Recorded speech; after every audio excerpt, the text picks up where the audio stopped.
வணக்கம். இது மனசு சேனல். பரிமள செல்வி. மனிதரா பிறந்த எல்லாருக்குமே சுயமரியாதைங்கிறது ரொம்ப ரொம்ப முக்கியமான ஒண்ணு.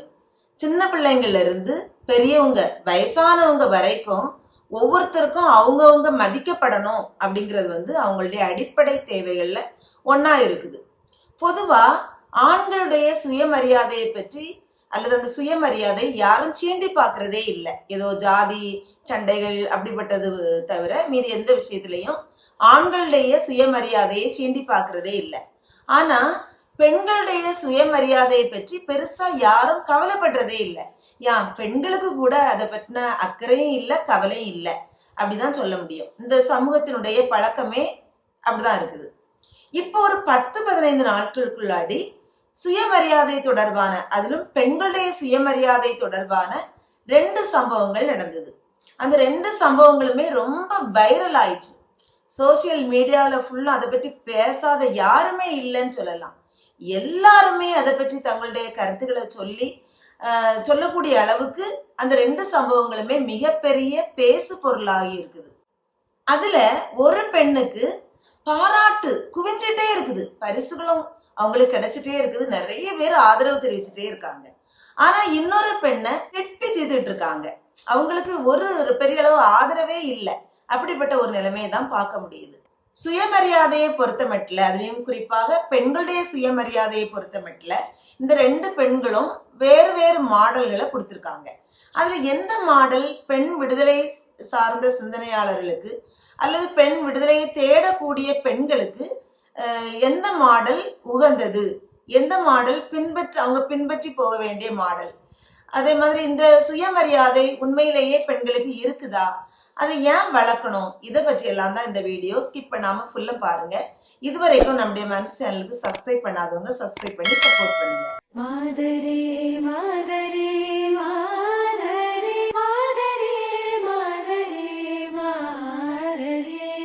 நான் சொன்ன அந்த 2 சம்பவங்கள்ல முதல் சம்பவம் ஜூன் மாதம் 6ஆம் தேதி நடந்தது. சண்டிகர் விமான நிலையத்துல கங்கனா ரணாவத், முன்னாள் நடிகை, அப்புறம் இப்போ அவங்க எம்பி ஆயிருக்காங்க. அந்த எம்பிய ஒரு குல்விந்தர் கவுர் அப்படிங்கக்கூடிய CSIF பெண் காவலர் ஒருத்தவங்க கன்னத்துல அறைந்த விஷயம் எல்லாருக்குமே தெரியும். அதுக்கப்புறம் அந்த பெண் பணியிடை நீக்கம் செய்யப்பட்டிருக்காங்க. ஆனா அந்த பெண்ணுக்கு மிகப்பெரிய அளவுல பாராட்டும் பரிசு பொருட்களும் குவிந்த வண்ணமா இருக்குது.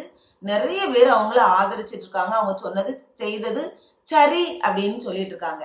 அவங்க செய்தது சரியா தவறா அந்த விஷயத்துக்குள்ளாடியே நான் போகல. அதாவது அந்த பெண் ஓடி ஒழிக்கல, அதுதான் நம்ம பார்க்கணும். கன்னத்துல அரைந்துட்டு நம்மள அரெஸ்ட் பண்ணிடுவாங்களே அப்படின்னு நினைச்சிட்டு ஓடி ஒழியல. அவங்க நின்று விளக்கம் கொடுக்குறாங்க, நான் ஏன் அறைந்தேன் அப்படிங்கிறதுக்கு விளக்கம் கொடுக்குறாங்க. பஞ்சாப்ல உள்ள அந்த விவசாயிகள், அவர்களுடைய போராட்டம் ஆண்டு கணக்காக நடந்துட்டு இருந்தது. அப்போதைய மத்திய அரசு அதை கண்டுகொள்ளவே இல்லை. அது எல்லாருக்குமே தெரிந்த ஒரு விஷயம்தான். அப்ப அங்க போராடிக்கிட்டு இருந்த, அந்த போராட்டத்தில் ஈடுபட்டு இருந்த எல்லாரையும் தீவிரவாதிகள் அப்படின்னு சொல்லி இந்த கங்கனா ரணாவத் அப்போது எம்பியா இல்லை, நடிகா இருந்தாங்க. அவங்க அதை இழிவாக கொச்சைப்படுத்தி பேசியிருந்தாங்க. அதுலயும் குறிப்பாக அந்த போராட்டத்தில் ஈடுபட்ட பெண்களை 100 ரூபாய்க்கு 200 ரூபாய்க்கு உட்கார்ந்துருக்காங்க அப்படின்னு சொன்ன அந்த பேச்சு இந்த குல்விந்தர் கவுர் கூடிய பெண் காவலரால் சகித்து கொள்ள முடியல. அப்ப இப்ப வேலை பணியிடை நீக்கம் செய்யப்பட்டிருக்காங்க. ஆனா அவங்களுக்கு இப்போ வேலை நான் தாரேன்னு சொல்லி அவங்களுக்கு கேட்கறாங்க, கொடுக்கறதுக்கு ஆட்கள் ரெடியா இருக்கு. இந்த பெண் என்ன சொல்லியிருக்காங்க அப்படின்னா, என்னுடைய அம்மாவின் சுயமரியாதைக்காக நான் 1000 வேலைகளையும் இழக்க தயார் அப்படின்னு சொல்லியிருக்காங்க. அப்போ அவங்களுக்கு வேலை, இது எல்லாத்த விட முக்கியமானது ஒரு பெண்ணினுடைய சுயமரியாதை. அதற்கு குந்தகம் வருகிறது என்றால் என்னால் பொறுத்து கொள்ள முடியாது அப்படிங்கக்கூடிய ஒரு மாடலை அந்த பெண் குல்விந்தர் கவுர் தந்திருக்காங்க. இன்னொரு பெண் யாருன்னு பார்த்தா நமக்கு நல்லா தெரியும், நம்முடைய தமிழ்நாடு. அதாவது சுயமரியாதை இயக்கம் எல்லாம் அங்க தொடங்கப்பட்டு பெண் கல்வி அது ஓஹோனி வளர்ந்துட்டு இருக்குது. எல்லா உரிமைகளும் மேக்சிமம் பெண்களுக்கு உரிமைகள் கொடுக்கப்படுகிறது. எல்லா இடம் போறாங்க வராங்க, அரசியல்ல ஈடுபடுறாங்க, இப்படி எல்லாம் இருக்குது. ஆனா நம்முடைய தமிழ்நாட்டை சார்ந்த பெண் தமிழிசை சவுந்தரராஜன் இப்போ மிகப்பெரிய ஒரு அவமதிப்புக்குள்ளாக்கப்பட்டது நம்ம எல்லாருக்குமே தெரியும். அந்த அவங்க சாதாரண பெண்மணியா இல்ல இல்லையா? அவங்க ஒரு டாக்டர், மிகப்பெரிய ஒரு அரசியல்வாதி, மிகப்பெரிய ஒரு பெண் ஆளுமை அப்படின்னு சொல்லலாம். நிறைய எவ்வளவுதான் இந்த நம்ம அவங்க மேல வந்து ஒரு அதிருப்திகள் அப்படியெல்லாம் இருந்தா கூட அவங்க பர்சனலா அவங்கள நம்ம பார்க்கும்போது வந்து அவங்க நல்ல ஒரு பாசிட்டிவ் திங்கிங் உள்ள ஆளு, எதையும் ஒரு செல்ஃப் கான்ஃபிடென்ஸோட ஃபேஸ் பண்ணக்கூடிய ஒரு ஆளு, சின்சியரா ஒர்க் பண்ணுவாங்க. அவங்க ஒரு கொள்கைக்காக கடைசி எல்லை வரைக்கும் போவாங்க. அப்படிப்பட்ட ஒரு நல்ல ஒரு அர்ப்பணம் மிக்க ஒரு தலைவர் அப்படி நம்ம எடுத்துக்கிடலாம். அந்த பெண்ணின் சுயமரியாதை கேள்விக்குள்ளாக்கப்பட்டிருக்குது. அதுவும் அவங்க சொந்த கட்சியிலே உள்ளவங்களால. அதாவது பிஜேபியினுடைய தமிழ்நாட்டினுடைய தலைவரா இருந்திருக்காங்க. அதுக்கப்புறம் 2 ஸ்டேட், பாண்டிச்சேரி மற்றும் தெலுங்கானா, இந்த 2 ஸ்டேட்டுக்கும் ஆளுநரா இருந்திருக்காங்க. எவ்வளவு பெரிய பதவிகள் இல்லையா? அந்த சொகுசு வாழ்க்கை, பெரிய சொகுசு, இதெல்லாம் ரிசைன் பண்ணிட்டு அவங்க வந்து இப்போ தேர்தல்ல நின்னாங்க. நாடாளுமன்ற உறுப்பினர் ஆகணும், மக்களுக்கு பணி செய்யறது தான் எனக்கு ரொம்ப பிடிக்கும் அப்படின்னு சொல்லி தேர்தல் களத்துல இறங்கி நின்று போராடினாங்க. எப்படியாவது தாமரையை நான் மலர செய்தே தீருவேன் அப்படிங்கக்கூடிய வீராவேசத்துடன் அவங்களால வெற்றி பெற முடியல. கடைசியில இப்போ ஆந்திரால சந்திரபாபு நாயுடு முதலமைச்சராக பதவி ஏற்கக்கூடிய அந்த விழா, மிகப்பெரிய பொது மேடை.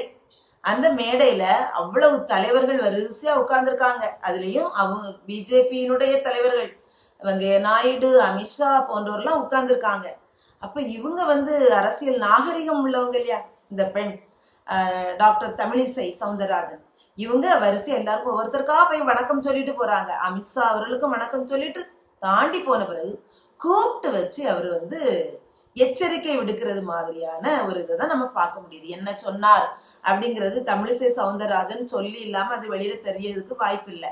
ஆனா அவருடைய உடல் மொழி நம்ம பார்க்கணும். நம்ம சாதாரண இந்த விரலை இப்படி காட்டுறது எது காட்டுவோம்? பி கேர்ஃபுல், கவனமா இருந்துக்க, உன்னை எச்சரிக்கிறேன் அப்படின்னு கண்டிக்கிறதுக்கு தான் இப்படி விரல் காட்டும். இதே மாதிரி அவர் விரல் காட்டுறாரு. இவங்க அது ஏதோ அவர் சொல்றாரு, கண்டிக்கிறாரு, இவங்க விளக்கம் சொல்ல போறாங்க. ஆனா அதை அவரு கேட்கறதுக்கு ரெடியா இல்லை. அதை தட்டி விடுறாரு. விட்டுட்டு அவரு நான் சொல்லதை நீ கேளு அப்படிங்கிறது மாதிரி உள்ள தொனி, அதான் நம்ம புரிந்து கொள்ள முடிகிறது. அப்போ தமிழிசை சவுந்தரராஜன் சாதாரணமாக பேட்டியாளர்கள்லாம் ரொம்ப மகிழ்ச்சியாக ரொம்ப ஜாலியா அவங்களுக்கு எல்லாம் பேட்டி கொடுக்கறத நம்ம பார்த்துருக்கிறோம். ஆனா இந்த மேடையில, பொது மேடையில இவ்வளவு அசிங்கப்படுத்தப்பட்ட உடனே இந்த அம்மா கடகடன்னு இறங்கி அவங்க கார்ல வந்து ஏற வராங்க. பேட்டியாளர்கள்லாம் செய்தியாளர்கள்லாம் கேட்குறாங்க.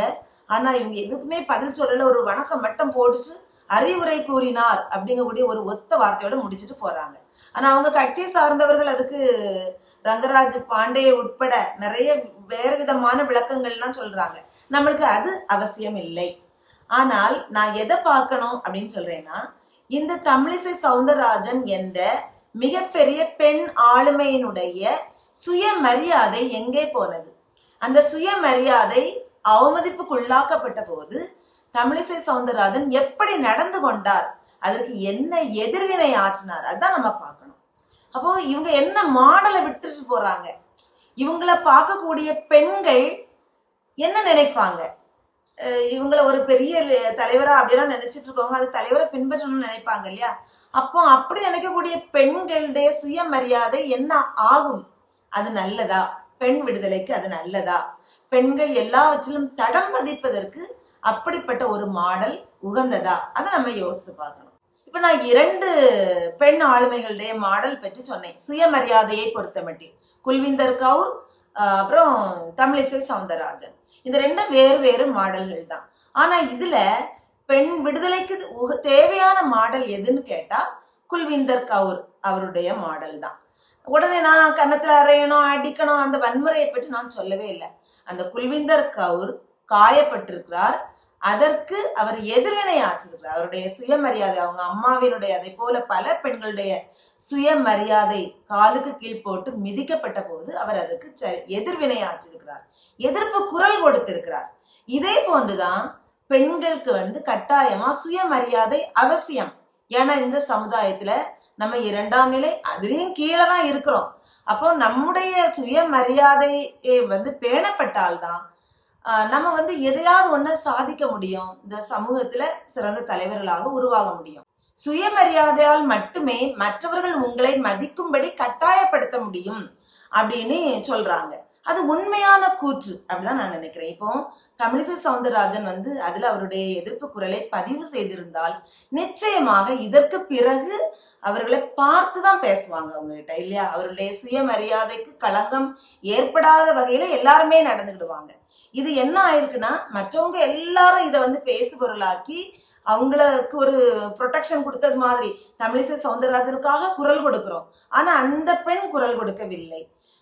அப்போ ஒவ்வொருத்தரும் அவரவர் பாதிக்கப்படும் போது, சுயமரியாதைக்கு பாதகம் உண்டாகும் போது ஒவ்வொரு பெண்ணுமே குரல் கொடுத்து தன்னுடைய எதிர்ப்பு குரலை பதிவு செய்ய வேண்டும்.